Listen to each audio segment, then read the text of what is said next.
चलिए आइए हम लोग आज बात करते हैं, जैसा कि ब्लैक बोर्ड पर आप लोग को दिख रहा है, छंद के बारे में हम लोग बात करेंगे। ठीक है ना। छंद, उसमें देखिए दोहा, सोठा, छंद, चौपाई सब एक वीडियो में समाई। दोहा, सोठा, छंद, चौपाई सब एक वीडियो में समाई। कैसे देखो समाएगी, हम लोग उस पर बात करेंगे। तीनों में से कोई ना कोई दो ठो जरूर होता है, हर बार बोर्ड के एग्जाम में समझ लीजिए फिक्स है। तो ये होते क्या है, कैसे हम लोग इसके बारे में बात करेंगे। इसमें कुछ भी नहीं है, आप लोग को बस स्वर याद रखना है। स्वर, चाहे संधि को पढ़िए, चाहे समास को पढ़िए, चाहे आप इन पूरे छंदों को पढ़िए, आपको स्वर का ज्ञान और व्यंजन का ज्ञान बहुत अनिवार्य है। सबसे महत्वपूर्ण चीज है क्या, स्वर और व्यंजन का ज्ञान। तो जिसमें देखो स्वर, जो स्वर होते हैं वो बहुत ज्यादा मोस्ट इंपॉर्टेंट। इसमें इसको वावेल्स बोलते हैं, इसको क्या बोलते हैं, कॉन्सोनेंट बोलते हैं ना। और हिंदी वर्णमाला में जानते हैं कि जो 52 लगभग पूरे के पूरे हम लोग जो वर्णमाला मिलते हैं पूरे, उसमें 12 लोग हैं कई। जिसमें देखा ध्यान से, स्वर में कौन कौन आता है, अ आता है, आ ई की बात होगी ना, ये पूरा का पूरा जैसे है पूरा ये। तो उसमें मैं दो बातें याद रखना है आप लोगों को, लघु स्वर को याद रखना है और किसको याद रखना है, दीर्घ स्वर को याद रखना है। बहुत इंपॉर्टेंट क्लास है। क्लास में एक याद रखिएगा, वीडियो को स्किप मत करिएगा, अंत तक बनिएगा और आप लोग भी बैठे के ध्यान सुनिएगा। लघु स्वर क्या होता है, दीर्घ स्वर क्या होता है, इसमें बहुत इंपॉर्टेंट चीज है। हम लोग एक पाला कब गिनेंगे और दो पाला कब गिना जाएगा, इसके बारे में बात हो रही है। देखिए लघु स्वर के बारे में हम लोग बात करें तो अ की बात हो गई, ई की बात हो गई ना, ऊ की बात हो गई, या तो री से ऋषि की बात हो गई ना, छोटा ऊ की बात हो गई। तो ये सभी के सभी जो होते हैं, इन सभी के बारे में जब बात होगा तो वहां पर उसको लघु स्वर कहा जाएगा। कौन, अ की बात हो गई, छोटा वाला ई की बात हो गई, छोटा वाला ऊ की बात हो गई और री ऋषि की बात हो गई। ये अगर चार रहेगा तो समझ लीजिए उसको लघु स्वर कहेंगे। और वहां पर कितना मात्रा काउंट करेंगे, केवल और केवल एक मात्रा। उसके अलावा जितने भी लोग बचे हैं सबको हम क्या बोलते हैं, दीर्घ स्वर बोलते हैं। जैसे दीर्घ स्वर में कौन कौन आया, आ गया, बड़ी वाली ई आ गया, बड़ा वाला ऊ आ गया, यहाँ ई कर दीजिए और यहाँ पर देखिए ई ले लीजिए। फिर इसके बाद ओ हो गया, औ हो गया ना, ए हो गया, आय हो गया, अन आ तो मान लीजिए अनुस्वार होते हैं, लेकिन इसमें ले सकते हैं आप इसको। यहाँ पर ये देखिए है, इसको अनुस्वार के ऊपर लोग बोलते हैं। अब देखिए ध्यान से, लघु स्वर को आपको एक पाला खींचना है और देखेंगे आपको हिंदी में लिखा हुआ पाला मिलता है, इसको ऐसे लिखना होगा ना। इसको हम लोग दो कहते हैं। कितना काउंटिंग करते हैं इसका, इसको दो मात्रा के रूप में लोग देते हैं ना। कितना मात्रा, दो मात्रा। और उसके बाद ऊपर देखिए क्या है, एक मात्रा। तो इतनी बात तो खत्म होती। देखिए इतना अगर आप लोग को पता रहेगा हिंदी में तो समझिए बहुत आसान है हिंदी को पढ़ाना। कितनी सभी दोहा, सोठा, छंद, चौपाई अभी देखिएगा एक वीडियो में कैसे ही समझ जाएगा। लघु स्वर अ ई उ री और दीर्घ स्वर क्या हो जाएगा, आ ई उ ओ औ अं ए ऐ हो गया, अं अ की बात हो गई। अब यहाँ पर मैंने एक बात बताया कि मात्रा एक काउंट करेंगे और जब ऐसे रहेगा ये दीर्घ स्वर रहेगा तो मात्रा को दो गिनना हम लोग। मैं किस चीजों को लिख रहा हूँ यहाँ पर, जैसे मैंने किसी का नाम लिख लिया। जैसे सपोज कीजिए कि मेरा, मान लीजिए मेरा नाम दीपक दिया घर का, दीपक मैं लिख रहा हूँ ना, मैं लिख रहा हूँ मोहन लिख रहा हूँ, ठीक है। मैं यहाँ पर राधा लिख रहा हूँ। अब इन सभी का मैं आप लोगों को गिन कर दिखा रहा हूँ कैसे गिनते हैं लोग। देखिए दीपक, यहाँ पर दीपक छोटी की मात्रा है। कितनी मात्रा है, छोटी एक की। देखिए मैंने पहले बताया कि कितनी मात्रा गिनेंगे हम लोग, एक। तो यहाँ एक हो गया, यहाँ पर प पर भी एक होगा और यहाँ पर भी, क्योंकि सब में अ लगा हुआ है तो यहाँ पहले बताया गया अ ई उ री रहेगा तो एक मात्रा गिनना है। इसका मतलब दीपक में टोटल अगर कहा जाए मात्रा कितनी आएगी तो 3 मात्रा आएगी। मात्राओं का ज्ञान बहुत जरूरी है क्योंकि कभी कभी दोहा, सोठा को जलता है, हमको गिन के बताना होता है, हम लोग वहां बता नहीं पाते हैं चौपाई वगैरह को। मोहन के बारे में अगर देखा जाए, मोहन के बारे में, मोहन तो मोहन में देख रहे हो वहां पर ओ की मात्रा है ना।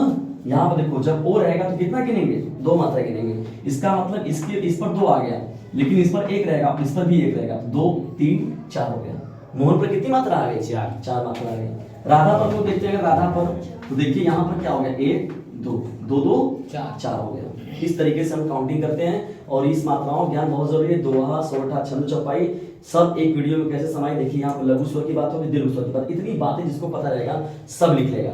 जैसे हम लोग कोई लिखे, जैसे मान लीजिए मैं चंचल लिख दिया मैंने, चंचल। अब देखिए अंक की मात्रा आ रही है वहां पर, अगर चंद्र बिंदु रहेगा तो एक गिनेंगे, लेकिन यहाँ पर चंद अंक की मात्रा आ रही है तो यहाँ पर इसको हम कितने काउंट करेंगे, 2, यहाँ 1, यहाँ 1, कितना हो गया, 4 हो गया। तो इसी तरीके से हम लोगों को अब पढ़ना है क्या, यहाँ पर दोहा, सोठा, छंद, चौपाई सब एक वीडियो में समाई। तो यहाँ पर देखिए पहला और तीसरा कुछ भी नहीं, ये तो बातें हो गई गिनने की, आप लोग इसके बारे में अच्छे से जान भी रहे हैं। छंद वगैरह के बारे में, लेकिन छंद के सब भाग हैं। अब पहला हम लोग का देखिए, ये तो बेसिक चीज है, इंपॉर्टेंट है, मैं इसको मिटा नहीं रहा हूँ, अभी यूज किया जाएगा इसका।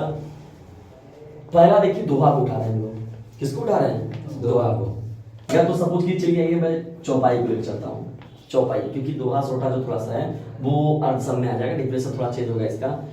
चौपाई देखिए क्या होता है, छंदी है ना, चौपाई क्या है, एक प्रकार का छंद है। तो यहाँ पर इसकी एग्जाम्पल से हम लोग समझते हैं।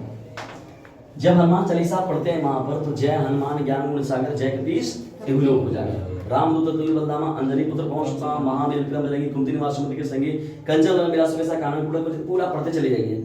सबको पढ़ेंगे जब आप यहाँ पर देखिए, जय मैं लिख रहा हूँ, जय हनुमान ज्ञान गुण सागर, ठीक है, जय हनुमान ज्ञान गुण सागर जय कपीस तिहु लोक उजागर। ध्यान से देखिएगा, जाके कर हनुमान चालीसा होगा घर पर तो देखना बेटा, सब पूरा काउंटिंग करके उसको मैं एक लाइन काउंटिंग करके दिखा रहा हूँ आप लोगों को। चलिए मैं गिन रहा हूँ इसको, एक मात्रा होगा, हो गया, यहाँ पर कितना होगा, दो, एक, यहाँ पर एक, यहाँ पर भी एक क्योंकि छोटा वाला आपको है, यहाँ पर क्या होगा, दो, फिर यहाँ पर एक, फिर यहाँ पर दो होगा, फिर यहाँ पर एक, फिर यहाँ पर एक, फिर यहाँ दो, एक, सबको गिनिए, सबको काउंट करो, 1 2 3 4 5 6 7 8 9 10 11 12 13 14 15 16। टोटल कितना आया, 16 मात्रा।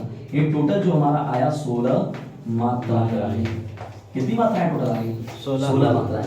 तो ऐसे ही आप जाके जय कपीस तिहु लोक उजागर, जय हनुमान ज्ञान गुण सागर जय कपीस तिहु लोक उजागर, रामदूत अतुलित बलधामा अंजनी पुत्र पवन सुत नामा महावीर विक्रम बजरंगी। चाहे जितना भी आप पूरा चालीसा लिख लीजिए, जितना चौपाई के बाद जितनी लाइनें हैं 10 20 50 100 200 500 लाइनें जो भी रहेगी, हर लाइनों का मात्रा निकाल के लाओगे तुम लोग, सब में कितनी मात्रा मिलेगी, 16 मात्रा।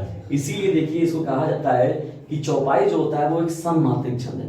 कौन मात्रिक छंद है, सममात्रिक छंद। तो चौपाई के बारे में देखिए लिखा गया कि चौपाई का देखिए डेफिनेशन बना हम लोग का, चौपाई को देखिए लिखा गया क्या, यह कैसा है, सम मात्रिक छंद है, ठीक है, क्या है, सममात्रिक छंद है, जिसके प्रत्येक चरण में, जो एक एक चरण पढ़ रहे हैं हम लोग, तो जिसके प्रत्येक चरण में क्या होती है, 16 मात्राएं होती हैं। तो यहाँ लिख दिया डेफिनेशन देखिए क्या हो गया, जिसके क्या हो जाएगा, प्रत्येक चरण में 16 मात्राएं होती है। 16 क्या होती है, मात्राएं होती है। देखिए कितना आसान डेफिनेशन हो गया, ये छंद का चौपाई कहलाता है। यानी छंद का हुआ भाग ऐसा, इसे हम लोग क्या बोलेंगे, चौपाई बोलेंगे। हो गया आपका चौपाई, छोटा सा इजीली तरीके से आपको क्या होगा, 2 से 3 नंबर जो होगा आसानी देके चला जाएगा। कुछ भी नहीं, पहला काम आपको क्या करना है, ये जो बात बताई गई लघु स्वर को ध्यान में रखना है, दीर्घ स्वर का एक पाला, और यहाँ पर कितना पाला, 2 पाला आपको याद रखना है बात को। और यहाँ मैंने देखिए 2 4 में से दोहा को ही गिनना पड़ जाएगा, इसके बाद एक कट मात्रा है, तो देखिए यहाँ पर 2, यहाँ पर 2, 4 मात्रा है। सोठा पर गिनना हो तो 2 यहाँ हो गया, 1 यहाँ हो गया, 2 यहाँ हो गया, 2 1 3 2 5 हो गया। चौपाई पे गिनना होगा उसी प्रकार से गिन लेंगे हम लोग, ठीक ना। तो यहाँ पर कहने का मतलब है कि यह एक सममात्रिक छंद। सम क्यों कहा गया, सम विषम पढ़े होंगे गणित में, तो सम का मतलब है जहाँ हर जगह समान एक रूपता की बात आती है, सम की बात हो रही है। और अभी जब दोहा पढ़ेंगे, सोटा पढ़ेंगे, उसमें कहता है अर्धसम, मतलब आधे आधे प्रसम, आधा कुछ और रहेगा, आधा कुछ और रहेगा। जैसे कहा था पहले और तीसरे में 13 मात्रा हो गई, दूसरे और चौथे में 11 मात्रा होगी, तो उसको अर्धसम कहा जा रहा है, क्योंकि आधा आधा जो है वो क्या है, सम है। तो यहाँ पर हम लोग का लेकिन सममात्रिक कहा जा रहा है कि चाहे उसका कोई भी तो आप लाइन उठा लीजिए, चाहे कोई भी लाइन उठा लीजिए, सब में जो मात्राएं मिलेंगी। मैं क्यों लेके लाइन यहाँ पे लिखा हूँ, ब्लैकबोर्ड पर जगह बचाना, क्योंकि मुझे सबको हटाना है इस पर।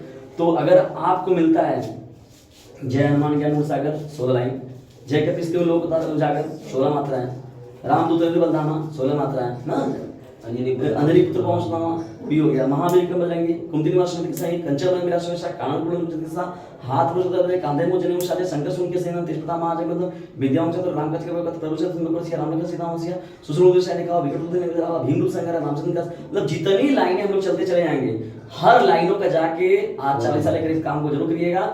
जब भी काउंटिंग करेंगे उसमें तो सदैव कितनी मात्राएं आएंगी, 16 मात्राएं आएंगी। इसीलिए इसको हम लोग बोलते हैं क्या, सममात्रिक छंद है। उसके प्रत्येक चरण में क्या हो रहा है, प्रत्येक चरण में 16 मात्राएं होती हैं और ये सब मात्रिक छंद है। कितना इजी डेफिनेशन है। और हनुमान चालीसा का ये भाग तो सबको याद होगा अच्छे से।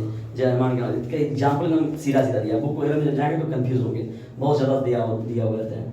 अब चलिए बात करते हैं हम लोग दोहा के बारे में। मैं किसी चीज़ को मिटा नहीं रहा हूँ क्योंकि मेरे ऑफलाइन के लिए सभी बैठे हैं, इन लोग की भी उदाहरण है और उसके साथ ही साथ ऑनलाइन वाले भी लगे हुए हैं। तो चलिए मैं मिटा नहीं रहा हूँ किसी चीज़ को, आप लोग समझिए पहले आगे। अब दोहा के बारे में चला जाए। दोहा के बारे में देखिए क्या है, मैं इसका भी एक एग्जाम्पल लिख रहा हूँ। एग्जाम्पल सीधा लिया जा रहा है, कोई एक पवन तनय संकट हरण मंगल मूर्ति रूप राम लखन सीता सहित हृदय बसहु सुरभु। ठीक है, ये हो गया। या तो अब जब शुरुआती पढ़ते हैं, जब वहां पर जब 40वां पढ़ते हैं तो उसमें लिखा था श्री गुरु चरण सरोज रज निज मन मुकुर सुधारी वर्णव रघुबर विमल जसु जो दायको फलचारी। तो यहाँ पर देखिए जब हम लोग गिन रहे हैं, देखिए आई चलिए फिर से बेटा सभी लोग ध्यान से आओ ब्लैक बोर्ड पर। एक मात्रा एक मात्रा एक मात्रा एक मात्रा एक मात्रा एक मात्रा दो मात्रा संग दो मात्रा एक मात्रा एक मात्रा एक एक एक गिन लीजिए। 1 2 3 4 5 6 7 8 9 10 11 12 13 मिल गया 13। इसका मतलब ये पहला चरण है और ये कौन सा चरण है, दूसरा है। ये कौन सा है, तीसरा चरण है। और ये कौन सा चरण है, चौथा चरण। पहला चरण, दूसरा चरण, तीसरा चरण और चौथा चरण। पहले चरण में कितनी मात्राएं मिली, 13। इसका मतलब पहले और तीसरे चरण में 13 मात्राएं होती है। कहा जाता है यह अर्धसम है। और दूसरे और चौथे में जब गिनेंगे तो देखिए 1 2 3 4 5 6 7 8 9 10, ये बड़ी था 2 गिना जाएगा तो 11 हो गया। तो यहाँ पर देखिए दूसरे लाइन में 11 मिल रहा है, पहले के में कितना मिल रहा है, 13 मिल रहा है। तो एक बात साफ निकल कर आएगी कि पहला और जो तीसरा होगा उसमें 13 और दूसरा और चौथा जो होगा उसमें 11 मात्रा है। तो इसको हम लोगों ने कह दिया क्या, अर्धसम मात्रिक छंद है। क्या है, अर्धसम मात्रिक छंद। तो यहाँ पर देखिए दोहा के बारे में जब हम लिखे यहाँ पर तो कहा जाएगा यह क्या है, एक अर्धसम है, अर्धसम मात्रिक छंद है ना, अर्धसम मात्रिक छंद है जिसके प्रत्येक चरण में लिखा जाएगा, जिसके प्रथम और तृतीय चरण में क्या होगा, 13। तृतीय चरण में जो होगा वो 13 मात्राएं होती है। कितनी मात्राएं, 13 मात्राएं होती है। हो गया, ठीक, ये बात हो गई। अब यहाँ पर तथा लिखना है तो यहाँ पर भी खड़ा पैर मत करिए, यहाँ पर तथा लीजिए। तथा दूसरे, द्वितीय, चतुर्थ। हाँ, दूसरे और चतुर्थ। हाँ, द्वितीय यहाँ पर लिखिए, ज़्यादा बेटर रहेगा। द्वितीय और चतुर्थ चरण में 11 मात्राएं 11 मात्राएं होती है। ठीक है, देखो कितना आसानी से डेफिनेशन मिल गया आप लोग को। एग्जाम्पल भी मिलता है हम लोग को छाटने के लिए। कभी कभी क्या होता है, एग्जाम्पल के थ्रू डेफिनेशन तो लिखने के लिए पूछता ही है। कभी कभी क्या कहता है कि भैया इसमें छाटिए कि इसका मात्रा काउंट करके बताइए, क्या ये दोहा है, सोटा है, किरोला है, कुंडलिया है, क्या है। लेकिन 3 ये बहुत ही महत्वपूर्ण है, दोहा, सोटा, छंद, चौपाई, सब एक वीडियो में समाई भी है। और एक छोटा सा 5 से 10 मिनट 15 मिनट का वीडियो जो होगा आपको आसानी से 4 नंबर 5 नंबर देखा जा रहा है, तो समझिए कोई कठिन चीज नहीं है, बहुत ही आसान चीज आप पढ़ रहे हैं। अब देखिए यह एक अर्धसम मात्रिक है। अर्धसम का मतलब देखिए आधे आधे पर समा मिला ना, पहले और तीसरे में 13 मिला और दूसरे और चौथे में कितना मिला, 11 मिला। तो यहाँ पर वही बात दिखा गया, यह एक अर्धसम मात्रिक छंद है। प्रत्येक देखिए जिसके प्रथम और तृतीय चरण में क्या होता है, 13 मात्राएं, और द्वितीय और चतुर्थ में क्या होता है, 11 मात्राएं। छोटा सा डेफिनेशन है, खत्म हो गया आपका दोहा, खत्म, चौपाई भी खत्म। ठीक है, 2 एग्जाम्पल मैंने बताया, बता दे कौन कौन। सीधा सीधा एक होता पवन तने वाला, सीधा सीधा याद कर लीजिए। दूसरा एक और है श्री गुरु चरण सरोज रज निज मन मुकुर सुधारी वर्णव रघुबर विमल जसु जो दायको फलचारी।